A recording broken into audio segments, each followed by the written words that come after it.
Hey guys, in this video I'm going to show you how to buy CDs in your eTrade account to buy the certificate of deposits. When you are logged into your eTrade account, come here, just go to trading, go to bonds and CDs, and then here you'll see the CDs. So you can click on event, and then let's go ahead and scroll down. So you can do multiple different ones. So for example, investment grade corporates, you can do municipals as well. Let's scroll down. So here we have a market snapshot. You can choose a specific issuer, and here are the symbols as well.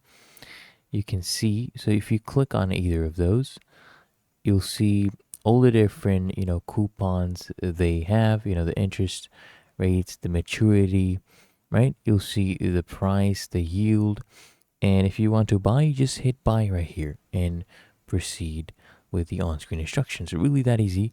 If you found this helpful, make sure you smash that like button, subscribe to App Mentor.